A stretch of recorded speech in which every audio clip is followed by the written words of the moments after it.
Friends,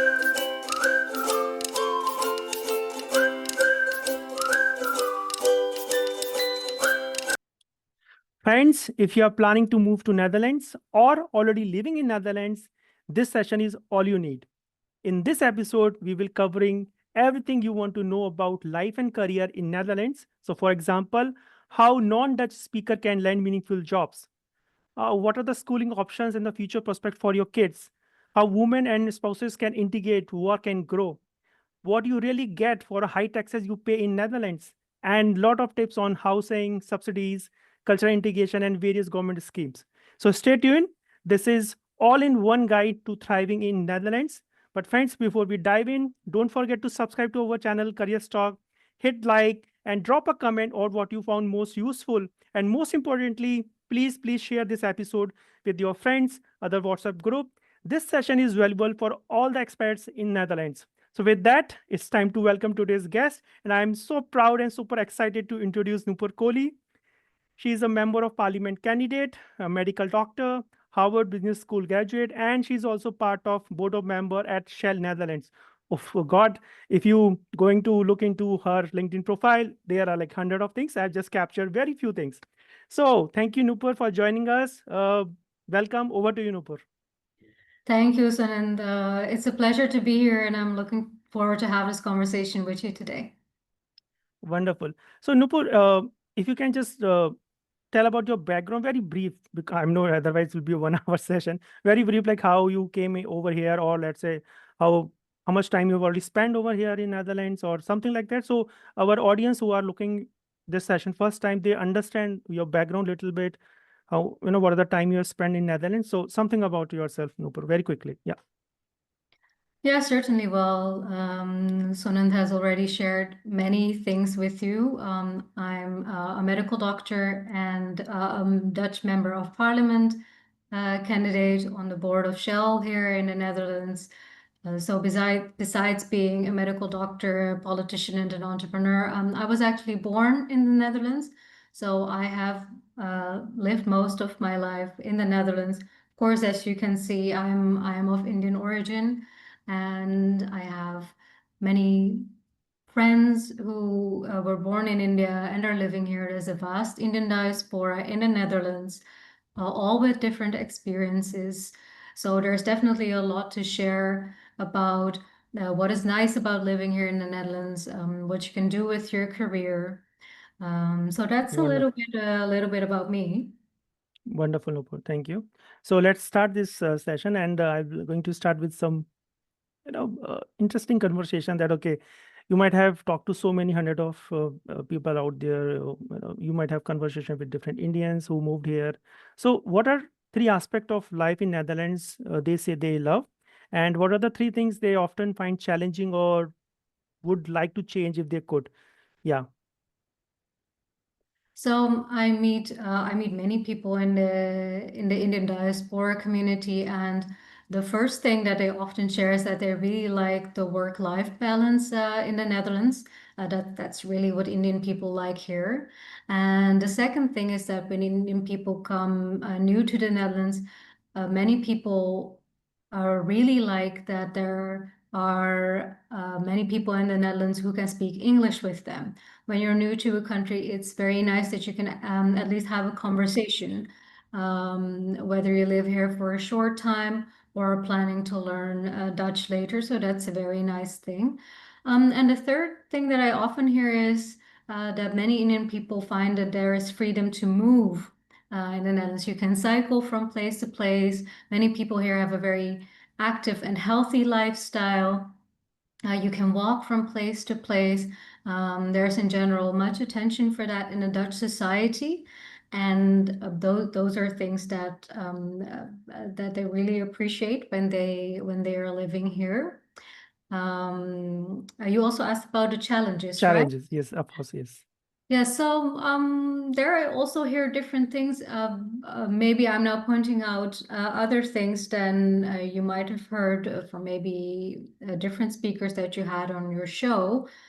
So the first one would be that it's difficult to find housing sometimes for people who come new to the Netherlands, or good housing that really fits for their family. Often Indian expats that come to the Netherlands come with their families, or first they come alone, and then their spouse might join, or they may get married at some point in life. They're often young people that come. So housing. The second one is that in more and more places, and especially workplaces, speaking Dutch is being required.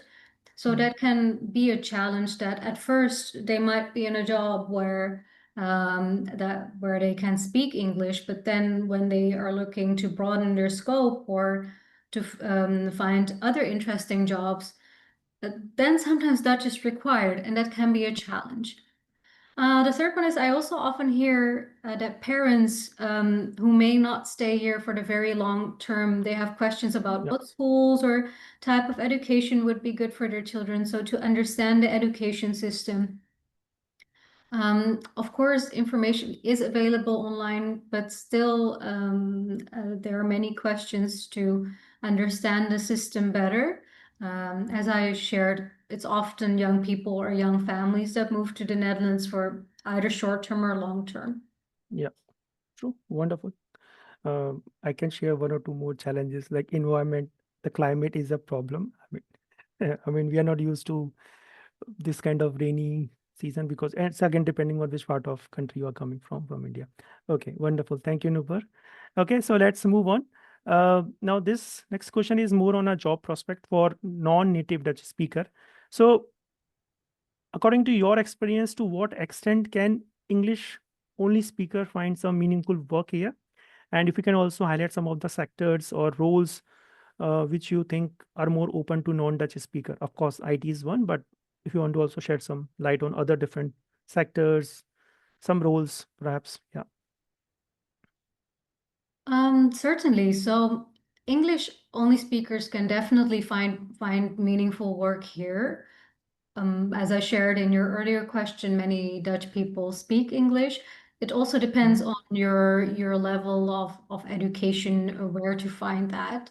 The sectors most open to the non-Dutch speakers are, in my opinion, you already mentioned them, the IT and the technology sector, but certainly also international companies that are based here. So consultancy is one that is very much also willing to hire non-Dutch speakers. There are more and more companies that focus on sustainability, so sustainable solutions when we talk about the energy sector.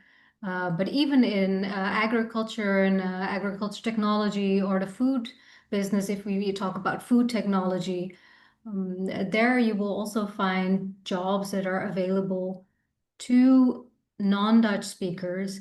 And I think it's more important to focus here on the international companies. So companies that started in the Netherlands, they often keep a very Dutch base, and they value the Dutch language. So there it might be more difficult. But if you look at companies that originally are coming from outside of the Netherlands, it will be easier. However, if people are planning to stay here for the long term, I would recommend to learn Dutch. It will just broaden your scope, and it will help in both work and in social life. Absolutely. Yeah. Thank you, Nupur. So just to summarize, tech and IT, of course, you can be a developer, DevOps guy, or anything. And then I think finance and fintech is one of the thing. Most of the international bank, whether it's a Rabo Bank or ABN AMRO Bank or some fintech startup or something related with your compliance or risk management. And as you also mentioned, a lot of things are happening in aerospace, in a chemical sector. So yeah, these are the few additional sector where you can look into maybe academic and research. So a lot of people are doing PhDs from India over here, I think. So I think that's again one of the options out here. Yeah, Nupur, thank you. So the next question is, what are the practical steps, like for example, some evening courses or some meetups or some certification, do you suggest to help people to improve their Dutch proficiency, or maybe that will going to help in their career growth? So there are many schools that teach non-Dutch speakers Dutch. A Google or even an OpenAI search for your city will be able to recommend best. But besides that, so if you're really starting at a basic level, many libraries often also do practice Dutch speaking, but also many municipalities, if it's part of the inburgering, which means that it's part of the integration trajectory, also offer Dutch courses. And often, if you already are working for an employer, they sometimes have programs as well. And if you're talking about a Dutch proficiency for career growth, it would indeed be best to do that maybe through your employer, or to increase your level from A to B, definitely, if you want that working proficiency. And apart from that, it's, as in any language, it's just very important to practice. And with that, I don't only mean with small talk in Dutch shops, but also actively share with people that you want to practice your Dutch. And your colleagues will often be willing to do that for you. So read it, listen to it, speak it. If you already know a little bit of Dutch, as I said, as in any other language, read the Dutch newspapers, know what's going on in that society, and also be curious about what is happening in the society. That will help you in your career as well. If you would want to stay here long term, of course, and look words up that you do not know. It sounds very basic and very practical, but it does help, and be motivated to do it, of course. And if you work in a company that has English documents or English texts, just for a change, put it in Google Translate and put it in Dutch. And if you read it again, see if you're still able to understand that. If we are talking about being able to understand Dutch at a working proficiency level, and that might take some time, but those are a few ways to do it. Wonderful, Nupur. Thank you. Just to add, uh, as you mentioned, the libraries. So I think libraries are great start. You can always go there. They are free of cost. So there are a lot of support from the government over here. If you really want to learn something, you will find a lot of help over here. So of course you can go there and you can practice on Fridays and Thursdays and something like that every day. I think in the evening they have some sort of classes group where people can come, and there's a one Dutch teacher who can help you. So of course please utilize, and the libraries are really great over here. And there are a lot of online platform like good YouTube channel, Dutch with Bart and Learn Dutch. And there are a lot of good YouTube channel out there. Of course, you can learn from them. There are a lot of language apps which you can use on day-to-day basis. For example, Duolingo, we have Babbel, we have other lot of online apps which you can use. Learn day by day, maybe in a small portion, 1 or 2 words at a day.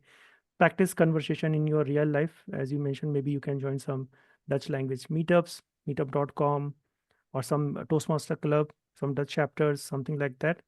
Practice, I think that's important, as you also mentioned. Small words, even goedemorgen or hoe gaat het, some small Dutch phrases, even if you're going to use in office, people will really appreciate. They're really going to help you. Um, so they are very supportive out there. And of course, you can, outside your work, you can also watch some Dutch TV shows. There are a lot of movies which you can watch, Dutch podcasts, I think.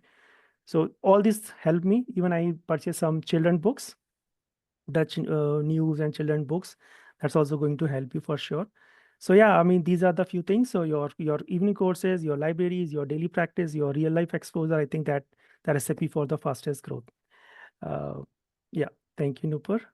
Let's move on to our next question on quality of life and taxes.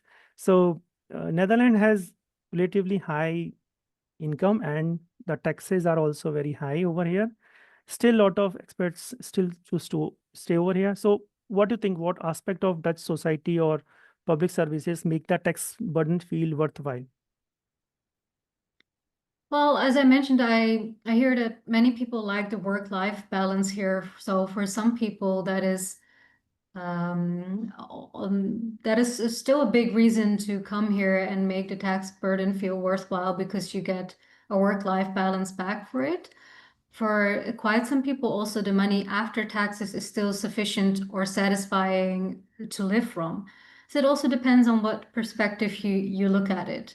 Some Indian expats that come here do not come directly from India. They have also lived in other European countries, so they're already used to some type of different tax levels.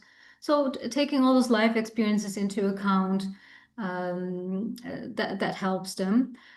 Basically, the points I mentioned, what people like about the Netherlands, those can be reasons to stay.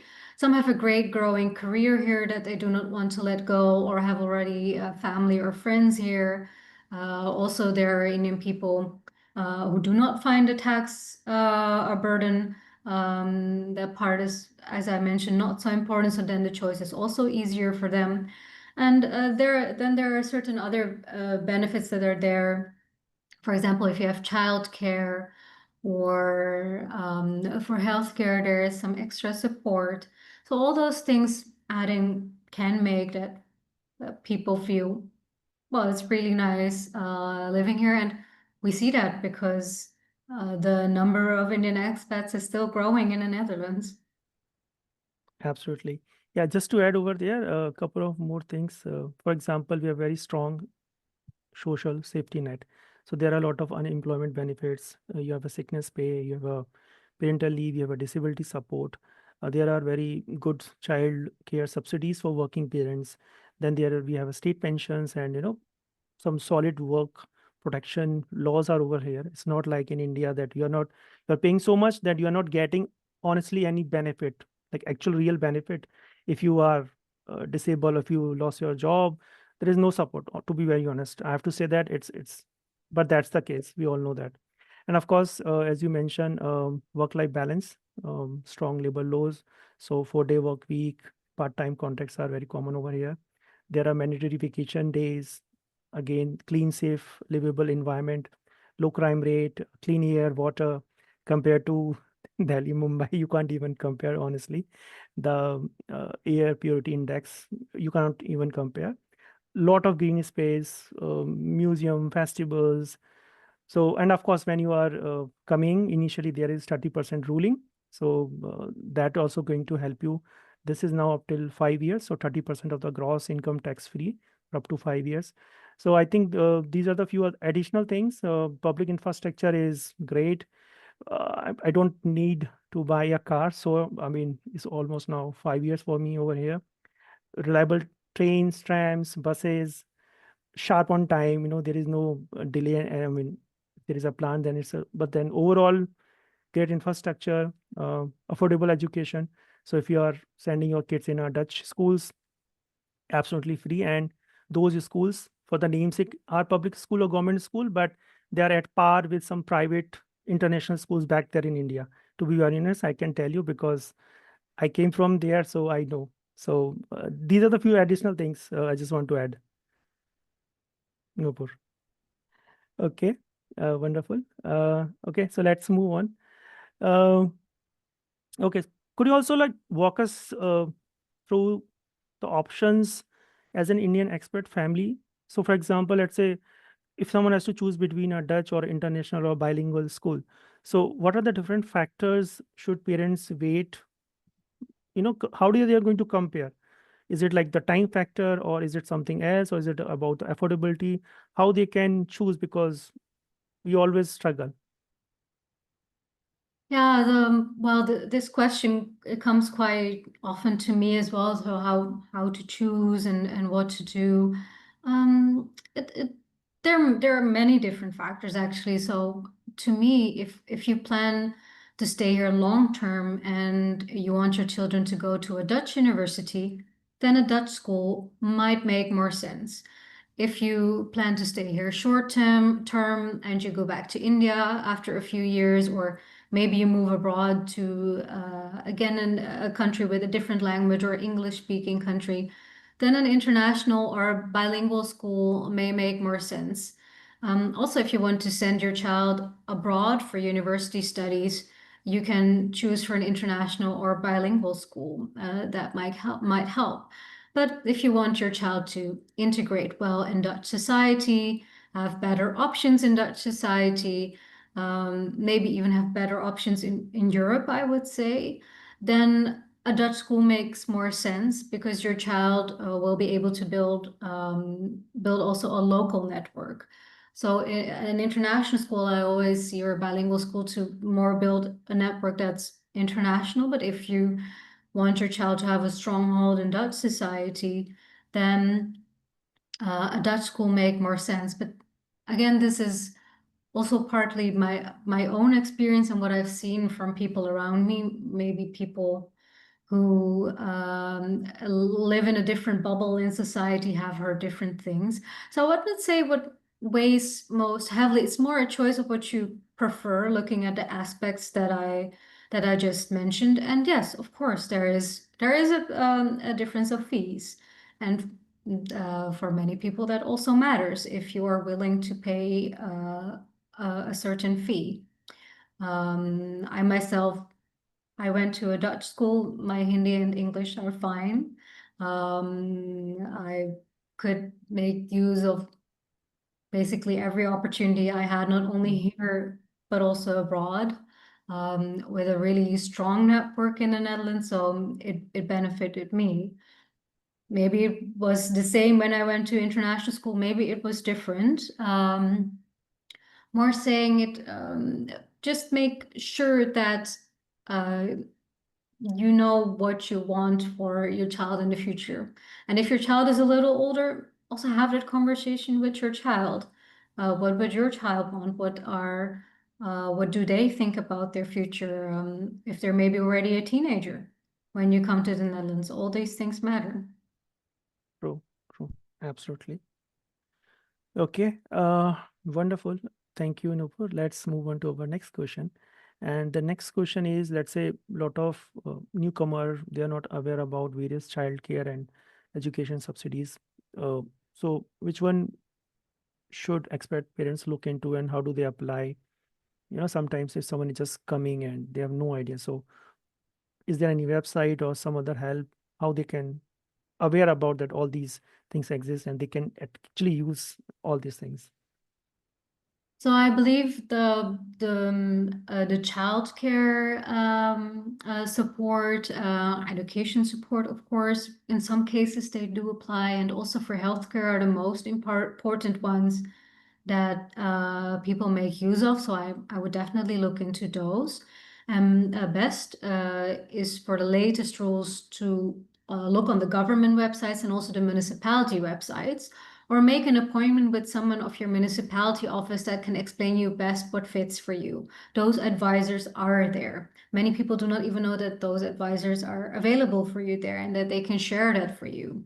But if you already would want to look for yourself, so for the childcare, you go to the website of the taxes, which is called Belastingdienst in Dutch.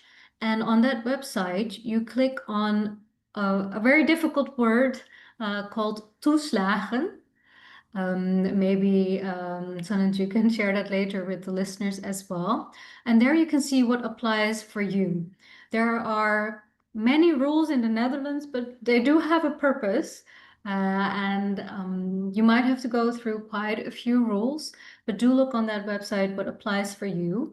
For education subsidies, it's a little bit different. For that, you have to go to a municipality website because those often go via the municipality. So if it's for children that are still going to school, do inquire with your municipality if there are things available for you, because that is different for every municipality. And if someone is a student, so a university student or an applied university student, then there is a website called Duo. That's DUO. And for financial assistance, that is the most useful. What rules can apply for you, maybe also for what scholarships are there. Often they're also able to advise on scholarships. Wonderful, wonderful.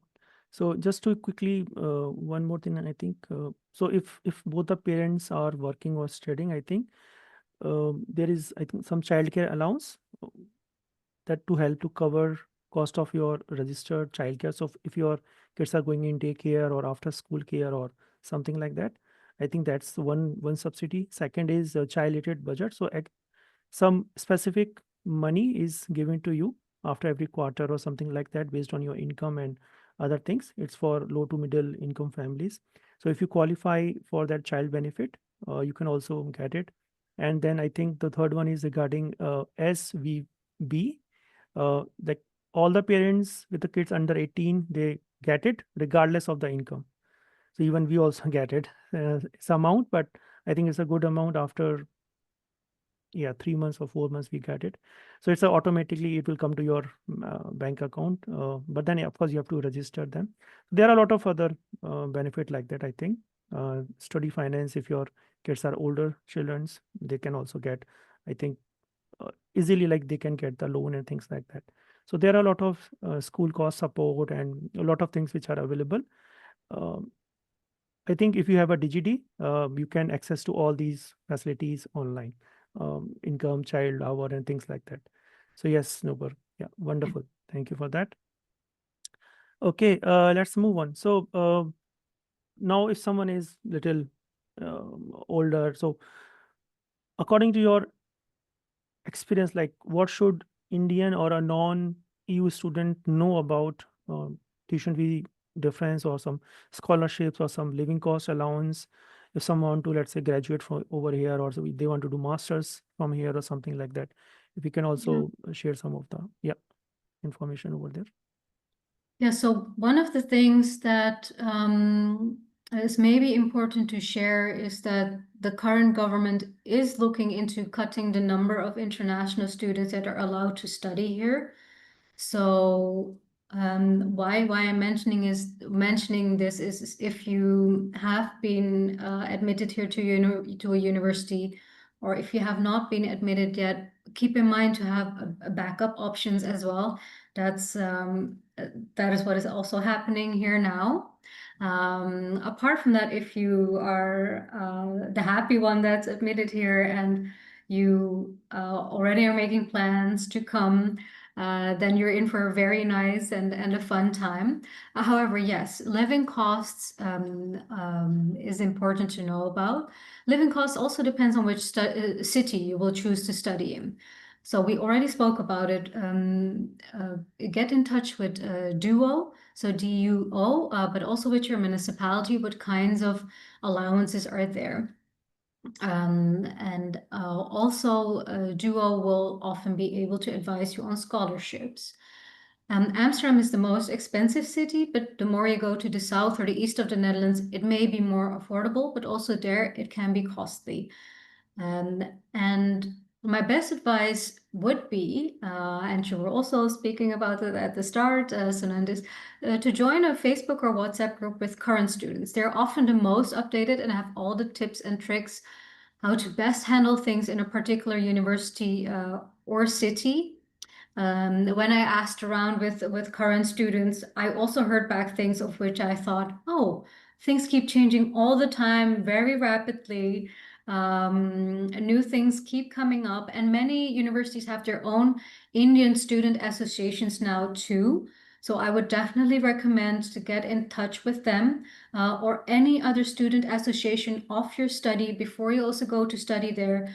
Or if they have an international center of the university themselves, those are official places where you can get your information. And often they also have built their own support groups, peer groups that will be there for you to get in touch with them. That's a very nice thing that is here.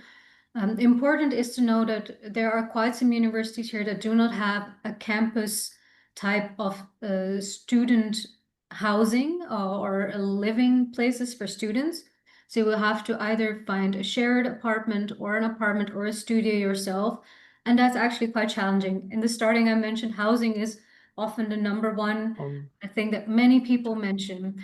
And with that, I think it's really important to share that be aware of scammers.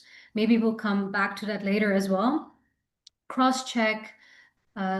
That's also why I say be in the Facebook groups or WhatsApp groups. They also sometimes post about people who might scam you when you are looking for housing or any Don't give your money to anyone before coming to Netherlands. Exactly. And if needed, let someone who has a legal background check it for you. Netherlands is a great country, but as in any country, these things also happen, so be aware of that. Yes, one of my friend gave money, and when she landed over here, and then she's looking to that address, and then that Yeah, address is some kind of, some other place, yeah, not a home to stay, and yeah. then It's she very has no other important. options. Yes, great, wonderful. Okay, so let's move on. Let's talk about now specific to women's and then housewives who left their country, their job. Most of the time, it's husband who move, and then they come with them, and then they're doing something, but then over here they found it very difficult.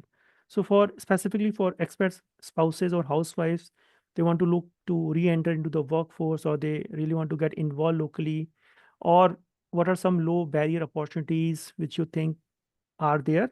Maybe some volunteer roles, maybe some freelance gigs, or maybe some community projects. If you can share, because I know like you are working with so many people out there. If you can share that experience, that's really going to help.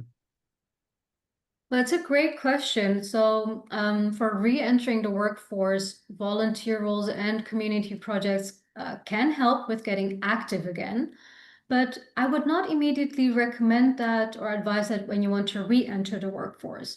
Because here in the Netherlands, volunteering is being seen very, I mean, it's an added value, but it's not really seen as work experience most often.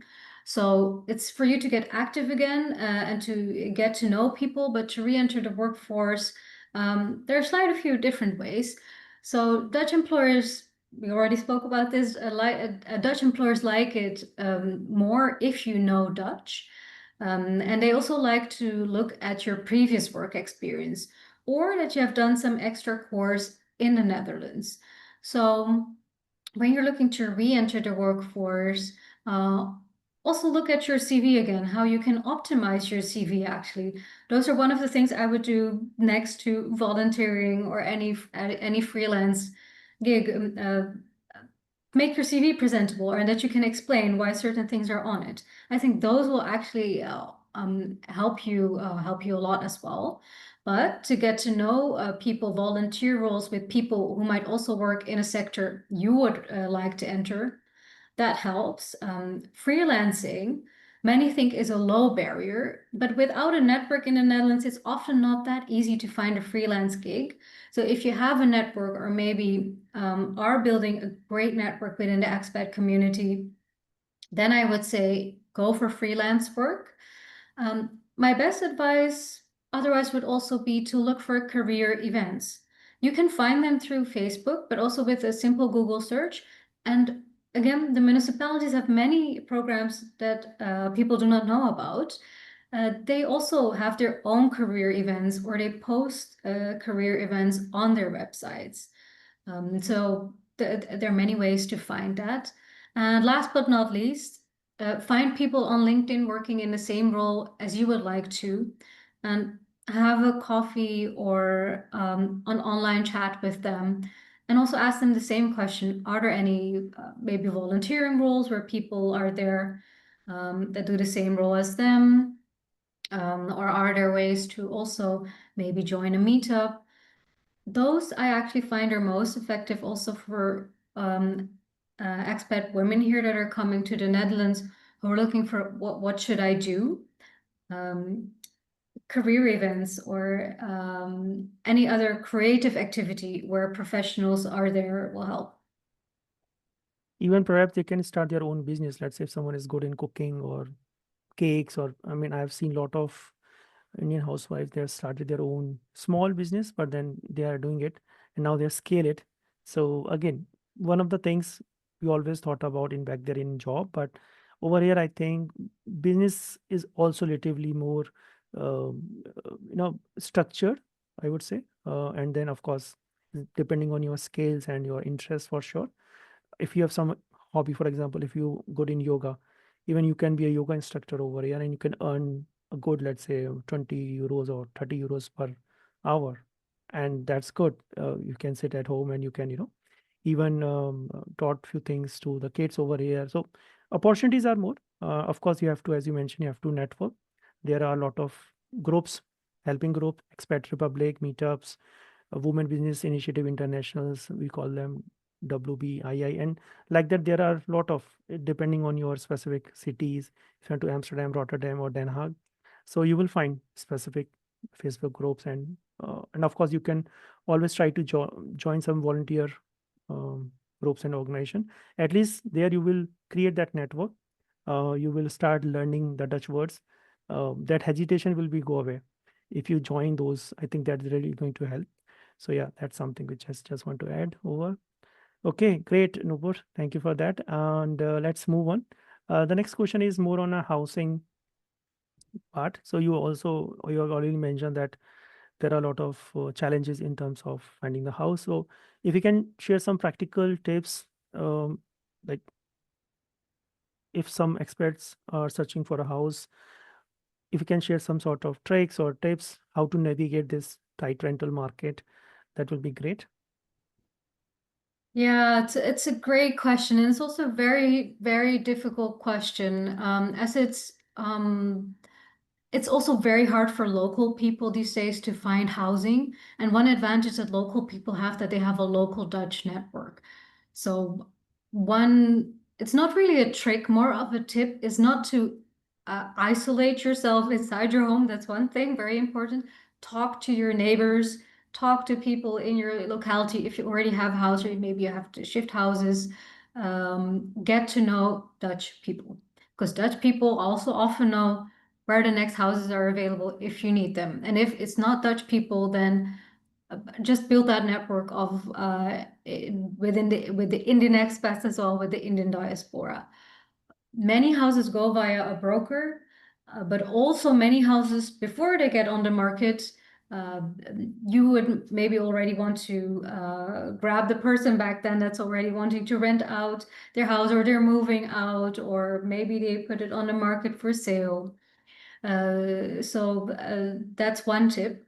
But of course, there are websites, there are official websites as well. Funda is the most popular one to use for your house. As I mentioned, also use your network to ask for what comes free. And if you do have the finances for it, pay a broker who can often take that one extra step so you find your house and you can also actually live there. Especially in the cities, or if you want to live close to a city center, there's a lots of competition to get a certain house or even a room. So if you do have the finances for it, you can pay a broker there. A Dutch broker also has to stick to certain rules, so in most of the cases, I Yes. would say they have to be honest. So there are no ideal tips, unfortunately, I have to share with you, besides build that network and use your network well. And again, be aware of scammers. The last one is important. As I mentioned, check all your documents, backgrounds, and do not just react on anything that is put there on Facebook. Verify if it's a real place to live, or if you're going to rent a house and you know a previous person who has lived there, ask about how the landlord is, or the homeowner.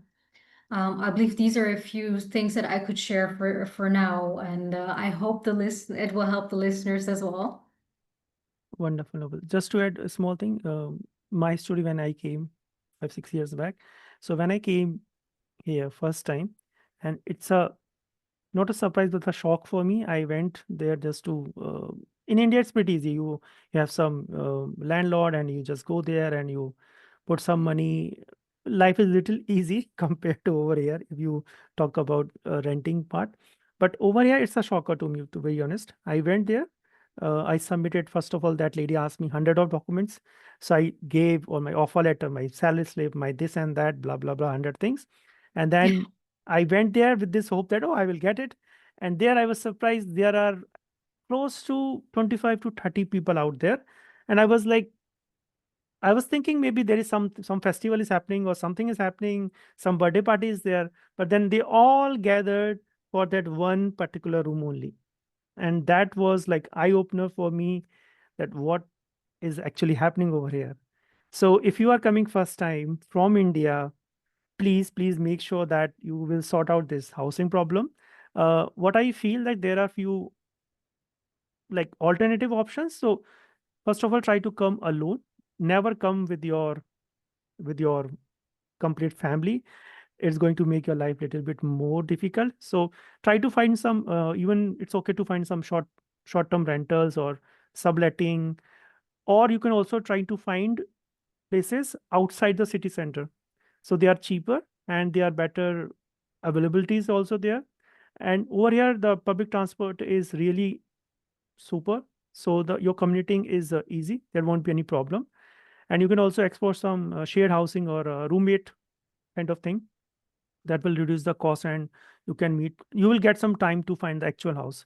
So don't rush, don't think that you will come with your, otherwise it will be like a double trouble for you. If you come with your family, come alone, stay some over here with your friend or someone from your colleague from your office or someone like that.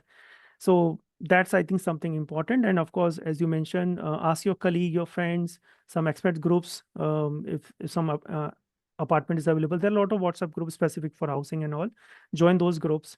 And of course, you can sometimes landlord prefer tenants from their current renters. So if someone is moving out and if they will suggest your name, that will also, your chances are more, honestly.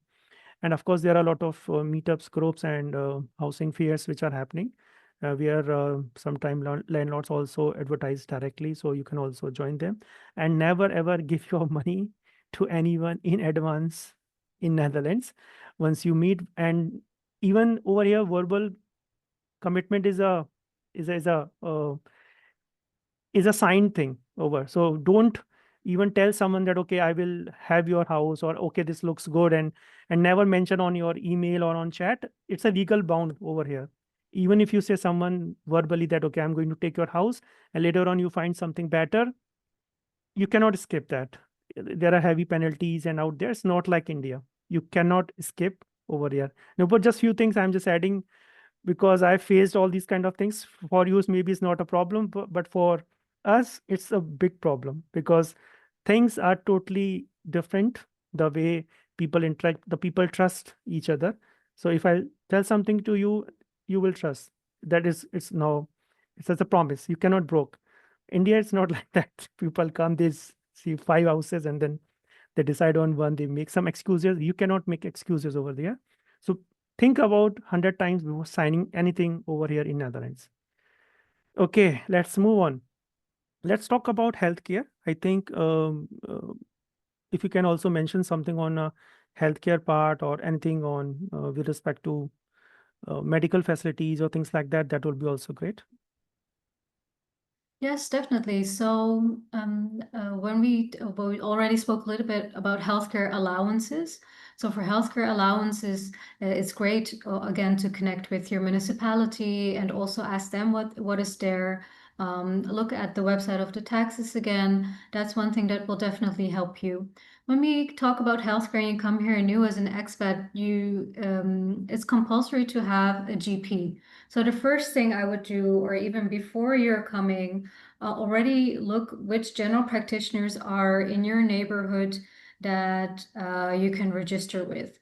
Why is that important? Because to here, when you want to go to a specialist in a hospital, you have to be referred through a general practitioner, and so that's actually a crucial factor in the healthcare system here for you coming as an expat here as well. So that's important for people to keep in mind that almost nothing here happens without a general practitioner.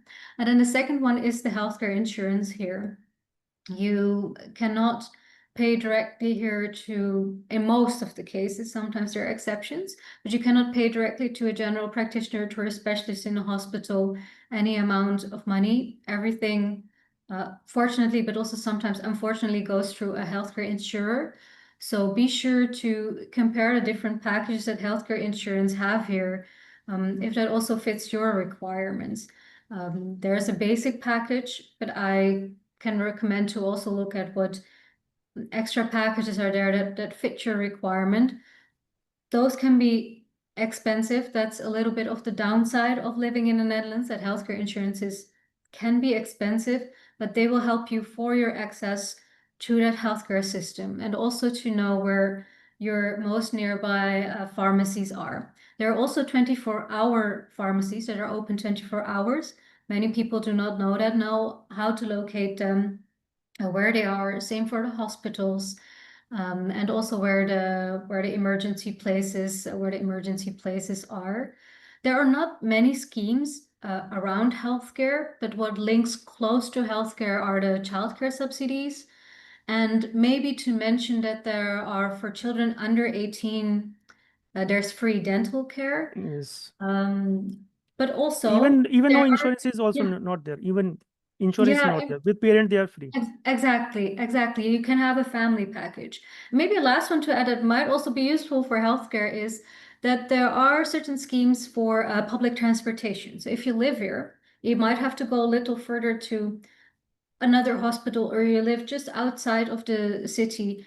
There are also schemes and certain discount packages for public transport, so make use of that. I think a few of these things I can now add for healthcare. Even I am Maybe not aware ethics about that this. you would like to know here. Well, I'm Even I am thinking. not aware about it. I was Oh, you like, were not no, aware. that we have subsidy, even we can go the public. See, even I'm not aware about it. So Yeah, yeah. well, then there's lots of new things still here to share. Okay, wonderful. So Nupur, just to add, for people if are just coming to from India, like it's completely different. It's not like India that you can choose your doctor. You cannot do that. Even for any specific special, you cannot do that. You have to go to the doctor, which is called GP, general practitioner over here. That's equivalent to your family doctor. I would say that's the good word. You can have one. You can enroll under one GP, one doctor only over in Netherlands. And for anything, everything, you have to go to that GP and doctor only, and he or she can only refer you to the hospital. That's a process. You cannot directly go to hospital, yeah, until unless it's an emergency. That's a different thing. But in a normal scenario, you cannot go. And fever is not a disease over here, so don't even assume that your normal fever and coughing and 300 whatever fever you have, it's not a problem over here. You have paracetamol for 50 of the diseases over here. So most of the time, doctor will give you a lot of paracetamol. Few are the things. These are the practical things which we assume, being an Indian, there is a problem. My son is having fever, and you cannot just go just like that. You have to take an appointment for each and everything. You have to have an appointment over here. They strictly follow the timing and everything over here. Don't be very casual like India, that okay, I'll go 5 minutes or 10 minutes late, and they will enter. No, it's not going to happen.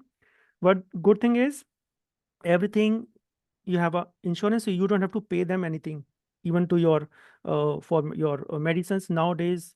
Few things you have to pay, but then most of the time you don't have to pay to the doctor, to your GP, and not to you even for medicine. So they will write a prescription, and then they send their prescription to that medical shop, and you have to just go and collect your medicines. So there is no money involved. Everything is happening transparent. Everything, all the fees are almost same. So if you are going for a dental, uh, uh, just to cleaning your, let's say, your teeth once in a while, the price is same almost. So 90 euros, even you go to any part of, I think, country, you will get the same amount. So it's good. It's not like India that one person is charging you 500 and the other person is charging you 5,000. It's not going to happen. And I just want to add one thing more quickly, Nupur, that even we are paying for these medical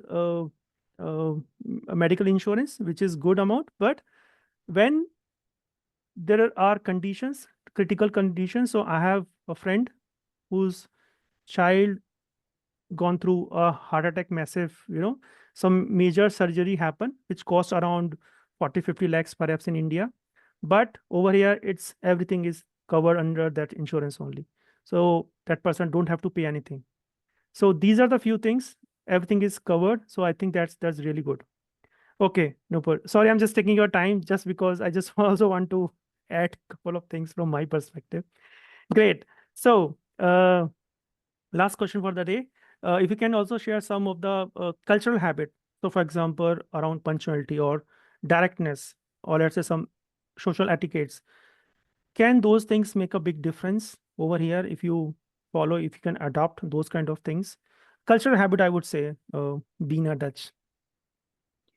Well, I think one thing I do like about the Netherlands is that let people they let people express their culture in their own way as well. So that's a nice thing about the Netherlands. But if you do ask me what will make you feel more at home in the Dutch culture, well, Dutch people do expect people to be on time, so it may help to be punctual. That's really appreciated by them. And as in many cultures, if you also show interest in their food, the Dutch people eat a lot of dishes with potato, for example, their sports. Football and also field hockey are sports that are very much practiced here. But also knowing about what's going on in the news or their cultures, such as there are famous Dutch painters. They have a vast culture of museums and a Western classical music in the Netherlands, or just learning about the other's culture, that there is a flower season here to that there are many farmers here doing different types of activities. That already makes a difference, and you will have things to talk about with people.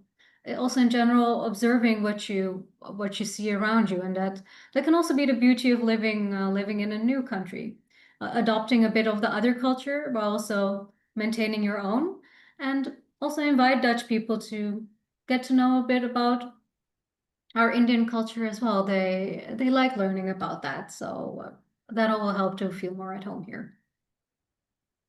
Wonderful, Nupur. Thank you. Thank you so much for taking time and give that vast answer of all these questions which we have just asked you. So thank you a lot, and thank you all of you. I hope you found this session insightful and inspiring as I did.